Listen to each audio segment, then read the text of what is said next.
2024, दिन गुरुवार, हिंदी तिथि 9वीं। और आइए बात डालते हैं। देखिए, सबसे पहली अच्छी खबर तो देश भर के दादा दादियों को सरकार ने बड़ी सौगात दी है। अब 70 साल से ज्यादा उम्र वाले लोगों को भी मिलेगा आयुष्मान भारत बीमा योजना का लाभ। प्रधानमंत्री नरेंद्र मोदी ने देश के तकरीबन 6 करोड़ से भी ज्यादा बुजुर्गों के लिए ये सबसे बड़ी गुड न्यूज दी है। अब बुजुर्ग लोगों का भी 5 लाख रुपए तक का इलाज बिल्कुल मुफ्त होगा, क्योंकि मोदी सरकार की तरफ से आयुष्मान भारत योजना का दायरा बढ़ा दिया है। क्योंकि पहले इस योजना में 70 साल तक की उम्र सीमा की लिमिट थी, लेकिन बुजुर्गों के लिए अब ये खुशखबरी है कि 70 साल से ऊपर वाले नागरिकों को भी अब 5 लाख रुपए तक का मुफ्त इलाज मिलेगा, है ना। तो पहला फैसला तो ये रहा सरकार का। इसके अलावा भी दोस्तों केंद्र सरकार की कैबिनेट की बैठक हुई, जिसमें कई अहम फैसले लिए गए। सीनियर सिटीजन को 5 लाख रुपए तक का फ्री हेल्थ इंश्योरेंस और इसके अलावा पीएम ई ड्राइव स्कीम को भी मंजूरी मिली। आइए देखते हैं सरकार की तरफ से एक साथ कई बड़े फैसले लिए गए। मैं आपको एक एक करके सभी अपडेट्स बता देता हूँ। अच्छा, जो पहला फैसला मैंने आपको बताया ना, 70 प्लस के सभी लोगों को भी अब आयुष्मान योजना का लाभ मिलेगा, तो इसके लिए कुछ नियम और शर्तें भी हैं। देखिए, सरकार के आंकड़ों के मुताबिक अभी हमारे देश में 34 करोड़ से ज्यादा लोगों के पास आयुष्मान कार्ड बने हुए हैं और देश भर के तकरीबन 30,000 से ज्यादा हॉस्पिटल इस आयुष्मान योजना से जुड़े हुए हैं। कौन कौन लोग अभी आयुष्मान कार्ड बनवा सकते हैं, तो इसके लिए कुछ नियम और शर्तें भी तय की हैं सरकार ने, देख सकते हैं आप। और कौन ऐसे लोग हैं जो आयुष्मान योजना का फायदा नहीं उठा सकते हैं, जिनका पीएफ कटता हो, जिनके पास पक्का मकान और गाड़ी हो और सरकारी कर्मचारी हो गए। वहीं जो लोग इनकम टैक्स भरते हैं, तो ऐसे लोग आयुष्मान योजना का फायदा नहीं उठा सकते हैं, ठीक है। और अब देखिए दोस्तों, केंद्रीय कैबिनेट की मीटिंग में 5 अहम फैसले हुए हैं। दूसरा बड़ा फैसला रहा पीएम ई ड्राइव स्कीम को भी कैबिनेट से मंजूरी मिल चुकी है। केंद्रीय मंत्री अश्विनी वैष्णव बोले कि इलेक्ट्रिक मोबिलिटी को बढ़ावा देने के लिए 10,900 करोड़ रुपए का निवेश किया जाएगा। और ये जो सरकार ने, यूनियन कैबिनेट ने बैटरी से चलने वाले इलेक्ट्रिक वाहन जैसे 2 व्हीलर्स हो गए, एम्बुलेंस, ट्रक और 3 व्हीलर्स के लिए 2 साल की अवधि में 10,900 करोड़ रुपए के आउटले के साथ पीएम ई ड्राइव स्कीम को मंजूरी दी है। सूचना एवं प्रसारण मंत्री अश्विनी वैष्णव ने बताया कि इस स्कीम का उद्देश्य देश में इलेक्ट्रिक मोबिलिटी को बढ़ावा देना है। हालांकि ये ऑटो कंपोनेंट सेक्टर के लिए पीएलआई स्कीम से अलग है और पीएम ई ड्राइव के तहत देश भर में 88,500 साइटों पर चार्जिंग इंफ्रास्ट्रक्चर के लिए भी 100% सपोर्ट दिया जाएगा सरकार की तरफ से। तो ये भी देश में इलेक्ट्रिक व्हीकल को बढ़ावा देने के लिए सरकार की अच्छी पहल है। और केंद्रीय कैबिनेट का एक और बड़ा फैसला देखिए, पीएमजीएसवाई योजना में 62,500 किलोमीटर सड़कों का निर्माण किया जाएगा। जी हाँ, पीएमजीएसवाई यानी प्रधानमंत्री ग्रामीण सड़क योजना के तहत देश भर में रोड इंफ्रास्ट्रक्चर को डेवलपमेंट करने के लिए भी सरकार ने वित्तीय सहायता प्रदान करने की घोषणा की है। और 3 राज्यों को तो सरकार ने बड़ा तोहफा भी दिया है। मध्य प्रदेश, केरल और महाराष्ट्र में बिछेगा सड़कों का जाल, और इसके लिए सरकार ने बजट भी मंजूर कर दिया है, देख सकते हैं आप डिटेल। चलिए अगली बड़ी खबर देखिए दोस्तों, पंजाब नेशनल बैंक के घोटाले मामले में ईडी ने बड़ा एक्शन लिया और नीरव मोदी की 29 करोड़ की संपत्ति को जब्त कर लिया है। हमारे देश के पीएनबी बैंक से लोन लेकर भगोड़े हीरा कारोबारी नीरव मोदी की ये संपत्ति कुर्क की गई है। चलिए खबर है, इंडिया एक्सपो मार्ट में पहुंचे प्रधानमंत्री नरेंद्र मोदी और सेमिकॉन इंडिया 2024 सम्मेलन का उद्घाटन किया। इस उद्घाटन में प्रधानमंत्री बोले कि सेमीकंडक्टर इंडस्ट्री को ड्राइव करने में अहम भूमिका निभाएगा भारत। ये इवेंट 13 सितंबर तक चलेगा। पीएम ने एक बेहतरीन उदाहरण देते हुए कहा कि ये चिप का ही कमाल है यूपीआई, जिसकी बदौलत आज हम आसानी से पेमेंट कर सकते हैं किसी को भी। ये छोटा चिप कई बड़े बड़े काम कर रहा है। यूपी के ग्रेटर नोएडा के एक्सपो सेंटर में ये सेमिकॉन इंडिया 2024 का इनॉग्रेशन किया और इस उद्घाटन में प्रधानमंत्री ने कहा कि आने वाले 6 साल में 60 लाख नौकरियां मिलेगी सेमीकंडक्टर के सेक्टर में। और भी प्रधानमंत्री के संबोधन के भाषण की 5 बड़ी बातें आप ये देख सकते हैं, 5 पॉइंट्स भी। कुल मिलाकर दोस्तों, सेमीकंडक्टर क्षेत्र को लेकर पीएम मोदी का ये सपना है कि दुनिया के हर उपकरण में भारत की बनी चिप लगी हो। और जैसे ही प्रधानमंत्री ने ये बातें बोली, इंडियन स्टॉक मार्केट में भी सेमीकंडक्टर से जुड़ी कंपनियों के शेयर में अच्छी खासी तेजी देखी गई। 2 स्टॉक में तो अपर सर्किट भी लग गया। तो कुछ यूं रहा कार्यक्रम सेमिकॉन इंडिया 2024 का। और चलिए आगे बढ़ते हैं खबरों में।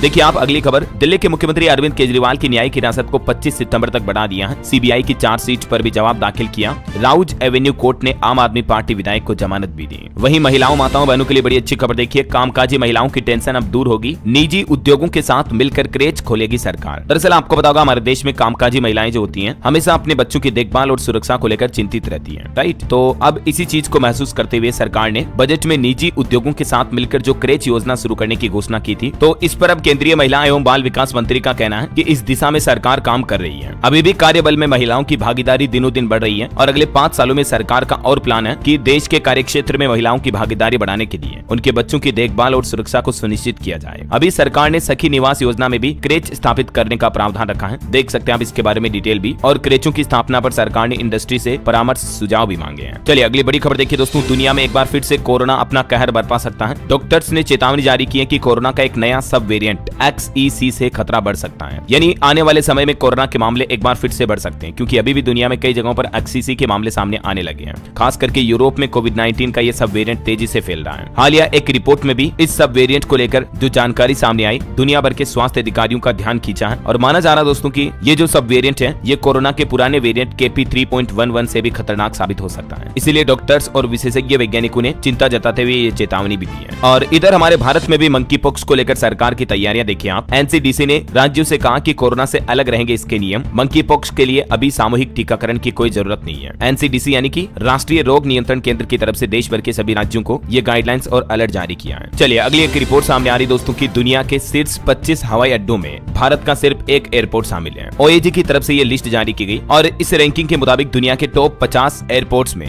दिल्ली के अलावा मुंबई का छत्रपति शिवाजी महाराज अंतर्राष्ट्रीय हवाई अड्डा भी शामिल है। चलिए अगली खबर देखिए, सुप्रीम कोर्ट का एक आदेश, DRI अफसरों को आयातित वस्तुओं पर शुल्क वसूली का भी अधिकार है। कस्टम विभाग ने कोर्ट को इस बात की जानकारी भी दी। वहीं देखिए सरकार का प्लान, अब हेलमेट लगाकर केदारनाथ धाम की पैदल यात्रा करेंगे तीर्थयात्री। लैंडस्लाइड की घटना में दुर्घटना से बचाने के लिए उत्तराखंड प्रशासन ने यह नया प्लान बनाया है, क्योंकि अक्सर ऊपर से पहाड़ों से पत्थर वगैरह गिरते रहते हैं और सिर में चोट लग जाती है श्रद्धालुओं के, तो अब पैदल चलते दौरान भी उन्हें हेलमेट लगाना होगा। चलिए अगली खबर देखिए दोस्तों, एक नया ओला स्कूटर जो कि 20 दिन में खराब हुआ और कंपनी ने जब ग्राहक की नहीं सुनी तो ग्राहक ने गुस्से में पूरे शोरूम को ही आग लगा दी। ये तस्वीरें और वीडियो फुटेज आप देख सकते हैं कि किस तरह से ओला का शोरूम धू-धू करके पूरा जलने लगा है। घटना है कर्नाटक के बंगलुरु की, यहाँ एक कस्टमर ने गुस्से में कंपनी के शोरूम में ही आग लगा दी। चलिए बड़ी खबर देखिए, 15 मिनट में आंखों से चश्मा उतरवाने का दावा करने वाली आई ड्रॉप की कंपनी पर सरकार ने रोक लगा दी है। हाल ही में आपको पता होगा मार्केट में एक नई आई ड्रॉप कंपनी आई थी जिसने ये दावा किया था कि हमारी आई ड्रॉप डालने के बाद 15 मिनट में चश्मा लगाने की जरूरत नहीं है। ठीक है, ENTOD एंटोड फार्मास्यूटिकल्स कंपनी ने यह दावा किया था। हालांकि अब स्वास्थ्य मंत्रालय की तरफ से इस तरह के दावों को नियमों का उल्लंघन बताया और भारत के औषधि महानियंत्रक यानी कि DCGI की तरफ से एक नया आदेश जारी किया गया। DCGI ने एक्शन लेते हुए प्रेस बायोपिया पर दावों के चलते आई ड्रॉप की मंजूरी को निलंबित कर दिया है। हालांकि कंपनी बोली कि हम इस फैसले के खिलाफ कोर्ट में जाएंगे, लेकिन फिलहाल तो ये आई ड्रॉप नहीं बना सकेगी कंपनी और मार्केट में नहीं आएगी, है ना। चलिए खबर देखिए दोस्तों, भूकंप के तेज झटकों से हिली राजधानी दिल्ली, डर के मारे सहमे लोग अपने घरों से बाहर निकल गए। वैसे तो इस भूकंप का मेन केंद्र पाकिस्तान में था और पाकिस्तान में आए भूकंप से राजस्थान के भी कुछ सीमावर्ती जिलों में हल्के झटके महसूस हुए हैं। राजस्थान के श्रीगंगानगर वगैरह में भूकंप के झटके आए थे। वहीं दिल्ली में किसानों के लिए भी सरकार का एक प्लान देखिए, अब किसानों को पराली जलानी नहीं पड़ेगी क्योंकि सरकार फ्री में बायो डीकंपोजर का छिड़काव करवाएगी। केजरीवाल सरकार की तरफ से प्रदूषण पर लगाम लगाने के लिए यह नया प्लान बनाया है। इस साल भी धान की पराली गलाने के लिए खेतों में बायो डीकंपोजर का निःशुल्क छिड़काव कराया जाएगा। वहीं खबर देखिए, दिल्ली के स्टूडेंट छात्र छात्राओं के लिए भी अच्छी खबर है, अब पैसा सपनों में रुकावट नहीं बनेगा। दिल्ली सरकार की यह स्कीम स्टूडेंट्स के बेहद काम आने वाली है। दरअसल दिल्ली सरकार ने मुफ्त कोचिंग योजना के अगले चरण में लड़कियों के लिए नीट और JEE की मुफ्त कोचिंग के लिए 100 अतिरिक्त सीटें घोषित कर दी हैं। शिक्षा मंत्री आतिशी ने छात्रों से मुलाकात कर उनसे बातचीत भी की। चलिए खबर है, देश की राष्ट्रपति द्रौपदी मुर्मू ने उत्कृष्ट नर्सिंग कर्मियों को राष्ट्रीय फ्लोरेंस नाइटिंगेल पुरस्कार 2024 प्रदान किए। ये कुछ तस्वीरें आप देख सकते हैं। और वहीं देखिए बड़ी खबर दोस्तों, जम्मू कश्मीर के उधमपुर में सेना ने 2 आतंकियों को ढेर कर दिया। अखनूर में पाकिस्तान रेंजर्स की फायरिंग में एक BSF जवान भी घायल हो गया। 7 महीने बाद सीज फायर का वायलेशन देखा गया। और हाईकोर्ट का भी एक बड़ा फैसला देखिए दोस्तों, हाईकोर्ट ने 4 आतंकियों की फांसी की सजा को उम्र कैद में बदल दिया। कहा कि उम्र कम है इन आतंकियों की, उन्हें भी जीने का अधिकार है।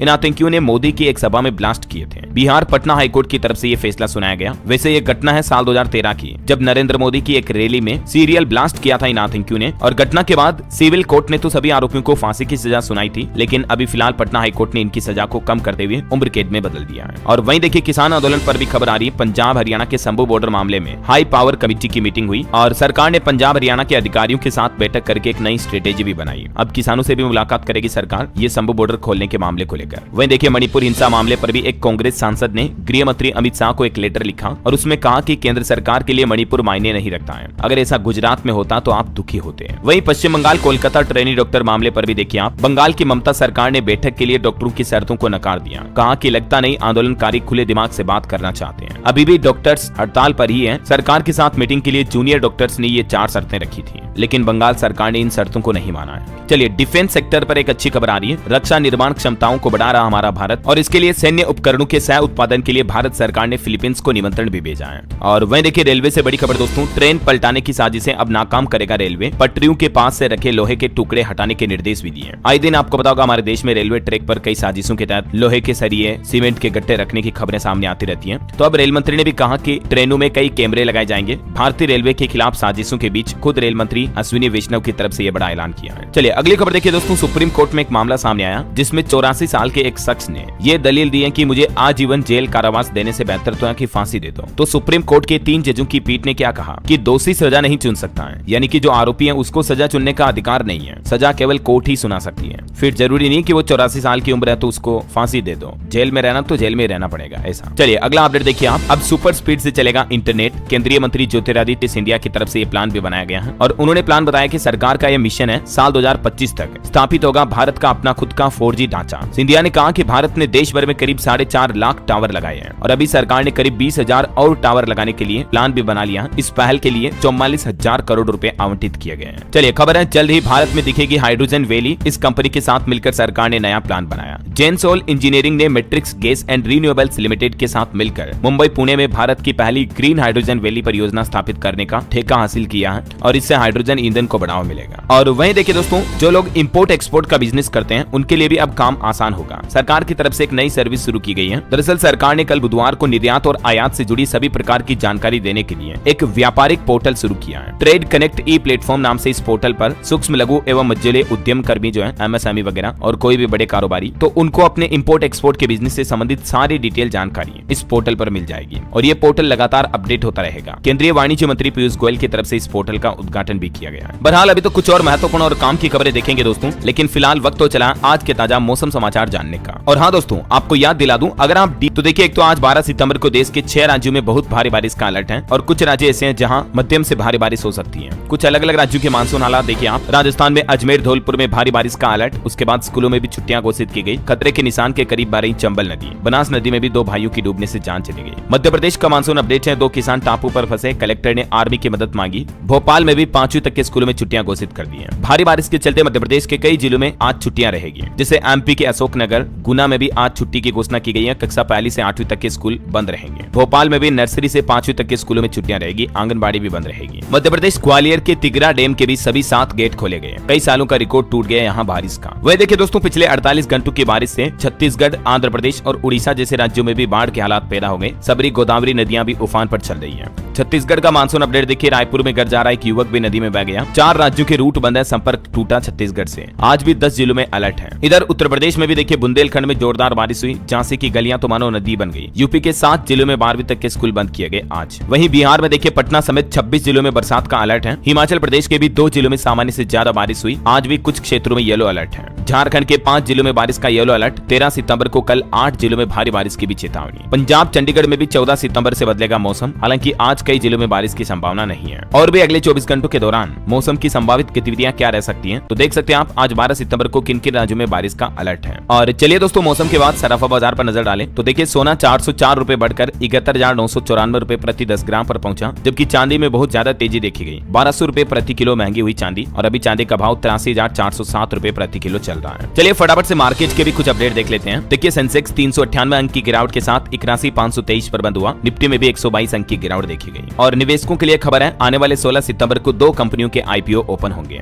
आर्किड डेवलपर्स और नॉर्दर्न आर्क कैपिटल में निवेश का मौका होगा। वहीं देखिए कांग्रेस ने कहा कि सेबी चेयरपर्सन के पति को महिंद्रा से पैसा मिला। दावा किया कि मामले निपटाने के लिए 4 करोड़ 78 लाख रुपए मिले हैं। तो ये भी काफी कंट्रोवर्सी चल रही है सेबी चेयरपर्सन को लेकर। और खबर देखिए आप, गुजरात के कांडला में दीनदयाल पोर्ट पर बर्थ विकसित करेगी एब्सेज कंपनी। वहीं एक रिपोर्ट सामने आ रही दोस्तों की वर्ल्ड कप 2023 से इंडियन इकोनॉमी ने 11,736 करोड़ रुपए कमाए। ICC की रिपोर्ट में ये खुलासा हुआ है और 2 महीनों में ही इस इवेंट से 48,000 से ज्यादा लोगों को नौकरी मिली। और चलिए मार्केट के बाद अब आगे बढ़ते हैं, खबरों में फटाफट से कुछ अपडेट देख लेते हैं। देखिए स्वास्थ्य अनुसंधान में AI की भूमिका पर NHA और IIT कानपुर के बीच एक अहम समझौता हुआ। खबर है, भारत और नेपाल के बीच खोली गई अंतर्राष्ट्रीय सीमा पर्यटन के साथ दोनों देश की सांस्कृतिक संबंधों को भी मिलेगी मजबूती। वह देखिए PM मोदी ने ग्रीन हाइड्रोजन मिशन पर दूसरे अंतर्राष्ट्रीय सम्मेलन को संबोधित किया और कहा कि हम नए और नवाचार क्षेत्र की खोज कर रहे हैं। आज भी PM मोदी नई दिल्ली में नागरिक विमानन पर दूसरे एशिया प्रशांत मंत्री स्तरीय सम्मेलन में भाग लेंगे। और खबर है, केंद्रीय मंत्री किरेन रिजिजू ने भी मंत्रालय की 100 दिन की उपलब्धियों के रूप में 6 नए पोर्टल का उद्घाटन किया। ये पोर्टल किन किन कामों के लिए शुरू किए गए हैं, जिसकी डिटेल भी आप देख सकते हैं। ज्यादातर पोर्टल से युवाओं को फायदा मिलने वाला है। और वहीं खबर है, प्रधानमंत्री नरेंद्र मोदी पर अपमानजनक टिप्पणी करने वाले मालदीव के 2 मंत्रियों ने त्याग पत्र भी सौंप दिया, मतलब इस्तीफा दे दिया उन्होंने। भारत मालदीव के बीच काफी विवाद कंट्रोवर्सी हुई थी, आपको पता होगा पिछले कुछ महीनों में। चलिए खबर देखिए आप, ट्राई का नया प्लान। स्पैम कॉल रोकने के लिए जो टेलीकॉम कंपनियां नाकाम रहेगी उनकी बैंक गारंटी से से वसूला जाए जुर्माना। ट्राई की तरफ से ये सख्त निर्देश भी जारी किए हैं हमारे देश में स्पैम और धोखाधड़ी से जुड़े कॉल पर रोक लगाने के लिए। चलिए दोस्तों, कुछ पॉलिटिक्स के अपडेट देखिए आप। दिल्ली में भाजपा नेता तरविंदर सिंह ने कहा कि राहुल का हाल दादी की तरह होगा। कांग्रेस ने कहा कि ये नफरत की फैक्ट्री का प्रोडक्ट है, इस पर मोदी चुप नहीं रह सकते हैं। इधर कांग्रेस अध्यक्ष मल्लिकार्जुन खड़गे ने भी कहा कि मोदी झूठों के सरदार हैं। 400 पार वाले 240 पर सिमटे, अगर हमारी 20 सीटें और आती तो भाजपा के कई लोग जेल में होते। वहीं हरियाणा इलेक्शन के माहौल के बीच मुख्यमंत्री ने हरियाणा की विधानसभा को भी भंग किया। संवैधानिक संकट के चलते नायब सैनी सरकार ने यह फैसला लिया। विधानसभा भंग करने की सिफारिश कर दी है, मतलब कैबिनेट की मंजूरी भी मिल चुकी है। हालांकि गवर्नर से मुख्यमंत्री की मुलाकात टली। वही देखिए आप, बारामूला से लोकसभा सांसद इंजीनियर रशीद जेल से बाहर आए और बोले कि मोदी के नया कश्मीर नैरेटिव के खिलाफ लड़ूंगा, साबित करूंगा कि कश्मीरी पत्थरबाज नहीं है। वैसे जम्मू कश्मीर के विधानसभा चुनाव पर भी अपडेट आ रहा। कांग्रेस ने चौथी लिस्ट जारी कर दी है, जिसमें 5 उम्मीदवारों के नाम शामिल है। और वहीं देखिए बड़ी खबर, सरकार का फैसला, खालिस्तानी संगठन सिख फॉर जस्टिस पर केंद्र सरकार ने लगी पाबंदियों को 5 साल और बढ़ा दिया,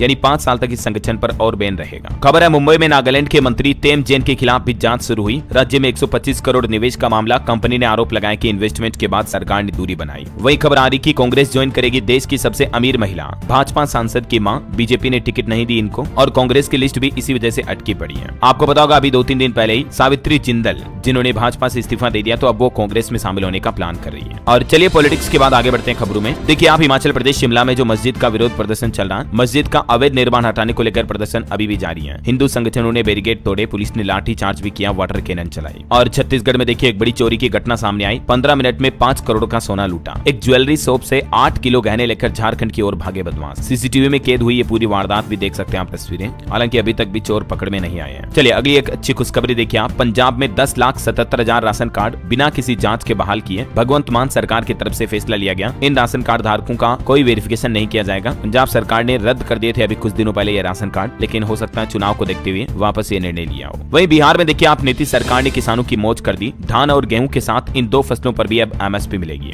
और वो फसलें हैं दलहन और मक्का पर भी एमएसपी यानी न्यूनतम समर्थन मूल्य देने का ऐलान किया बिहार के नीतीश सरकार ने। 1 नवंबर से ही किसानों के लिए धान की खरीद शुरू हो जाएगी। वैसे बिहार में शिक्षकों की सैलरी पर भी एक बड़ा अपडेट आ रहा दोस्तों। 1 अक्टूबर से एक नियम बदल जाएगा और इस नियम के मुताबिक शिक्षकों द्वारा प्रतिदिन ऑनलाइन उपस्थिति ई शिक्षा कोर्स पोर्टल पर ही लगाना अनिवार्य होगा, तभी बिहार के शिक्षकों को सैलरी मिल पाएगी। वहीं बिहार के नीतीश सरकार ने जिलों के डीएम साहब की पावर को भी बढ़ा दिया है। अब इस योजना में 1 करोड़ रुपए तक की राशि को मंजूरी दे सकेंगे जिला अधिकारी भी। बिहार सरकार ने मुख्यमंत्री शहरी विकास योजना में यह बड़ा बदलाव किया, जिसके तहत अब जिला अधिकारियों को यह राइट्स होगा, मतलब अधिकार होगा कि 1 करोड़ तक की योजनाओं को वो मंजूरी दे पाए, है ना। ये योजना 31 मार्च 2025 तक लागू रहेगी बिहार में। चलिए अगली खबर देखिए आप। उत्तर प्रदेश में धर्मांतरण करने वाले 12 दोषियों को उम्र कैद की सजा सुनाई गई। 4 को 10-10 साल की जेल की सजा। हिंदू से मुस्लिम बने उमर ने 1000 लोगों का धर्म बदलवाया। वही खबर है, यूपी में होटल व्यवसाय में निवेश करने पर सब्सिडी दे रही यूपी सरकार। नई पर्यटन नीति के तहत पंजीकरण का काम और तेज होगा, मतलब टूरिज्म को बढ़ावा देने के लिए होटलों के निर्माण के लिए योगी सरकार 10 से 25% तक सब्सिडी देने की घोषणा की है ना। और खबर है, यूपी एडेड स्कूलों में सतर्कता जांच का विरोध किया। शिक्षकों ने हड़ताल की चेतावनी भी दी। 40,000 स्कूलों में जो जांच के आदेश दिए योगी सरकार ने, उसके बाद अब शिक्षकों ने विरोध करना शुरू कर दिया है।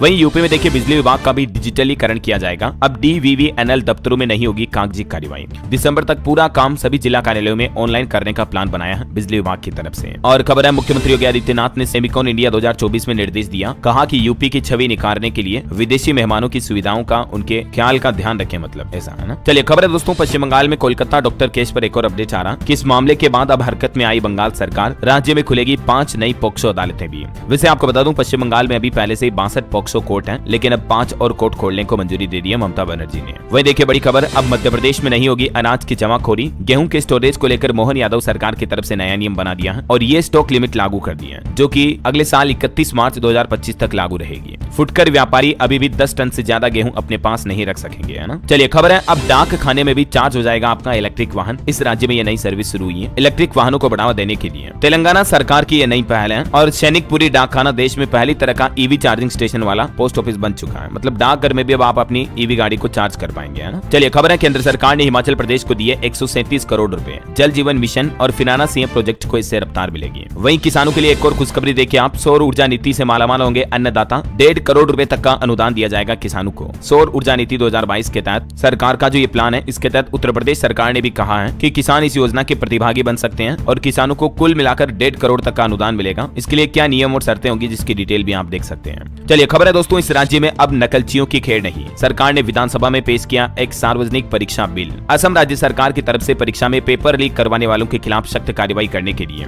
ये विधानसभा में एक नए बिल को मंजूरी दे दी है और इसके तहत पेपर लीक की घटना में शामिल लोगों को 10 साल तक की जेल की सजा और 10 करोड़ रुपए के जुर्माने का प्रावधान रखा है। तो ये एक अच्छी पहल है असम सरकार की वाकई में। वही देखिए उड़ीसा सरकार का भी नया प्लान, कुत्तों के लिए भी शमशान घाट बनाएगी सरकार और 200 गौशाला भी बनाई जाएगी। गवर्नमेंट इसके लिए सब्सिडी भी देगी। उड़ीसा में बीजेपी सरकार की तरफ से ये प्लान बनाया है। दिल्ली की केजरीवाल सरकार का भी एक बड़ा फैसला देखिए, चालान पर मिलेगी 50% तक की छूट। बस एलजी की मंजूरी का इंतजार है। बाकी दिल्ली सरकार ने जनता से यातायात जुर्माना भरवाने के लिए अब सीधे 50% छूट देने की घोषणा की है। मतलब जिन भी लोगों का यातायात चालान बाकी है वो 50% छूट के साथ 90 दिनों के अंदर अंदर जमा करवा सकते हैं। चलिए खबर है दोस्तों, टाटा स्टील को ब्रिटेन की सरकार देगी 50 करोड़ पाउंड का अनुदान। श्रमिकों के भविष्य के लिए सरकार की तरफ से यह फैसला लिया गया है क्योंकि कंपनी अभी वित्तीय संकट झेल रही है और इसी बीच कंपनी की ब्रिटिश इकाई के लिए सरकार ने ये घोषणा की है। और मोदी सरकार का एक और प्लान देखिए, देश के इलेक्ट्रॉनिक सेक्टर को बढ़ावा देने के लिए साल 2030 तक $500 अरब का टारगेट रखा है। ग्रेटर नोएडा सेमिकॉन इंडिया सम्मेलन के दौरान ही पीएम ने ये बात की घोषणा की है। चलिए कुछ स्टेट न्यूज अपडेट देखते हैं दोस्तों फटाफट से। देखिए राजस्थान के 150 जीएसएस प्राइवेट कंपनियों को देने की तैयारी है। 132 केवी सब स्टेशन पर अगले महीने से बदलेगी व्यवस्था। हालांकि सरकार के इस प्लान के बाद अब विरोध में उतरे कर्मचारी संगठन भी। वहीं खबर है मध्य प्रदेश में गोवंश के लिए बनेंगे गो वन्य विहार। उड़ीसा सरकार की ही तरह ये प्लान है एमपी सरकार का भी। एक ही जगह 20,000 गायों के चारे, पानी और शेड का इंतजाम होगा। वैसे जो मध्य प्रदेश के पूर्व मुख्यमंत्री थे शिवराज सिंह चौहान, जो कि अभी केंद्रीय कृषि मंत्री हैं, उन्होंने भी देखिए किसानों को बड़ा तोहफा दिया। रात में आए प्रस्ताव को सुबह ही मंजूरी दे दी और इस प्रस्ताव से लाखों किसानों को फायदा होगा। बात कुछ यूं है कि किसानों को अब सोयाबीन की फसलों पर भी एमएसपी का फायदा मिलेगा। हालांकि महाराष्ट्र और कर्नाटक जैसे राज्यों में पहले से ये फायदा मिल रहा था, लेकिन अब मध्य प्रदेश में भी एमएसपी पर सोयाबीन खरीदने के प्रस्ताव को शिवराज सिंह चौहान ने मंजूरी दे दी है। यानी एमपी में भी अब न्यूनतम समर्थन मूल्य पर सोयाबीन की खरीदारी होगी। किसान भाई लोग अपनी इस मांग को लेकर 20 दिन से आंदोलन भी कर रहे थे। तो फिलहाल केंद्र सरकार ने मध्य प्रदेश की डॉक्टर मोहन यादव सरकार के 4892 रुपए प्रति क्विंटल एमएसपी वाले प्रस्ताव को मंजूरी दे दी है। हालांकि किसानों की तो ये मांग है कि 6000 रुपए की एमएसपी रखी जाए, लेकिन फिलहाल 4892 की रखी है सरकार ने, है ना। चलिए अगली खबर देखिए आप। ओल्ड पेंशन स्कीम पर हाईकोर्ट ने मध्य प्रदेश सरकार को एक नोटिस जारी किया। इंदौर, उज्जैन समेत प्रदेश भर के मेडिकल अधिकारियों की तरफ से याचिका लगाई गई और इस याचिका पर अब हाईकोर्ट ने 4 सप्ताह के अंदर अंदर जवाब भी मांगा है। देखते हैं हाईकोर्ट की तरफ से आगे क्या फैसला सुनाया जाता है। जो भी अपडेट आएगा मैं आपको बता दूंगा। और फिलहाल देखिए खबर, मध्य प्रदेश की 60 सड़कों को भी केंद्र सरकार से मिली मंजूरी। ग्रामीण विकास मंत्री शिवराज ने स्वीकृत किए 152 करोड़ रुपए।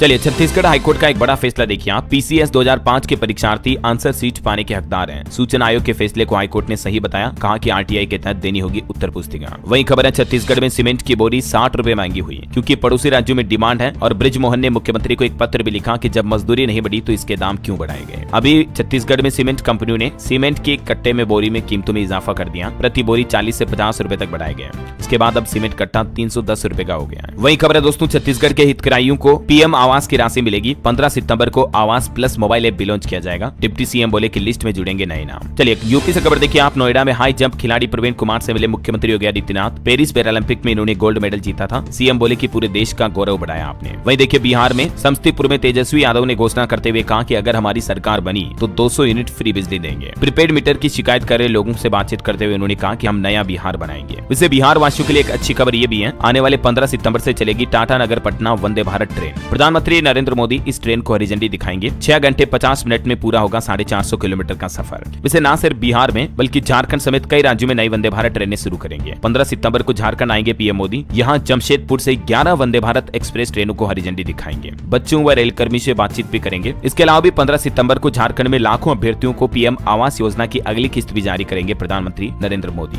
2745 करोड़ रुपए की किस्तें जारी करेंगे टोटल, है ना। चलिए खबर देखिए आप। बिहार में चिकनगुनिया से 7 दिन में 5 बच्चों की मौत हुई। बिहार के अररिया में परिजनों ने आरोप लगाए कि जांच के नाम पर ब्लड ले रहे। सीएस बोले कि इम्यूनिटी कमजोर होने से गई जान। वहीं बिहार के मुख्यमंत्री नीतीश कुमार की कैबिनेट के भी कुछ बड़े फैसले देखिए आप। ग्रामीण हाटों के विकास के लिए कृषि विपणन निदेशालय का गठन किया जाएगा। किसानों को फसल का उचित मूल्य मिलेगा। कृषि विभाग के अधीन होगा ये सब कुछ फैसलों की डिटेल देखिए आप। कटिहार बेगूसराय में अल्पसंख्यक आवासीय स्कूल बनाए जाएंगे। लगातार सेवा से गायब रहने वाले 7 डॉक्टरों को बर्खास्त भी किया। और राज्य में इस तरह के वाहनों के लिए अर्थदंड में छूट योजना को भी 31 मार्च 2025 तक लागू करने की घोषणा की है नीतीश सरकार ने। इसके अलावा कैंटीन में ग्रुप डी की बहाली तकनीकी सेवा आयोग के जरिए करवाई जाएगी। और बिहार सरकार की कैबिनेट बैठक के कुछ और अन्य निर्णय भी आप स्क्रीन पर देख सकते हैं, है ना। और चलिए अगली खबर देखिए। झारखंड में एक नया प्लान, अब यूनिवर्सिटी ही करेगी शिक्षकों की नियुक्ति और प्रोन्नति। शिक्षा विभाग की तरफ से एक नया प्रस्ताव तैयार किया गया, बस कैबिनेट की स्वीकृति का इंतजार है। वही खबर है उत्तराखंड में कांग्रेस की केदारनाथ प्रतिष्ठा रक्षा यात्रा आज से शुरू होगी। प्रदेश शहर प्रभारी सुरेंद्र शर्मा भी इसमें शामिल होंगे। 13 सितंबर को बाबा के जलाभिषेक के बाद यात्रा का समापन होगा। चलिए कुछ एजुकेशनल खबरें देखते हैं। देखिए बिहार बोर्ड सेकेंडरी वार्षिक परीक्षा के लिए रजिस्ट्रेशन शुरू हुए। 27 सितंबर तक खुली रहेगी विंडो।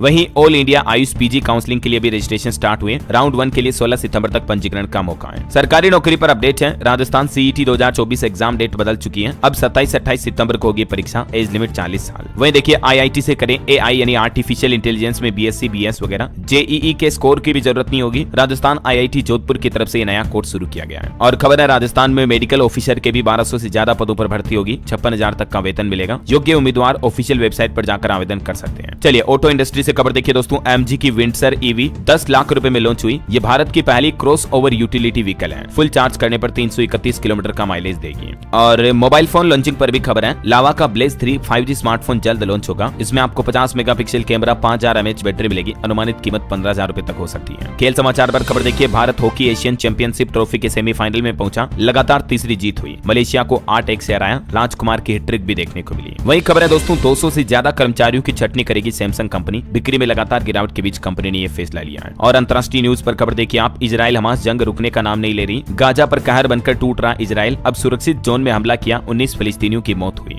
और एक खबर है कि कर्नाटक के मांड्या में गणेश विसर्जन जुलूस पर पथराव किया। भीड़ ने कई दुकानें और गाड़ियां जलाई। पिछले साल भी दरगाह के सामने दंगा हुआ था, आपको पता होगा। और इस बार एक बार फिर से ये धार्मिक हिंसा देखने को मिली है। और चलिए अंत में आज के राशिफल पर नजर डालते हैं। देखिए तुला राशि वालों की डेली इनकम बढ़ेगी। कर्क राशि वालों को सितारों का साथ मिलेगा। मीन राशि वालों को भी रुका पैसा मिल सकता है। सिंह राशि के लोग पारिवारिक विवादों से बचें। और धनु राशि के लोगों को यात्रा पर जाना पड़ सकता है। और हाँ दोस्तों आप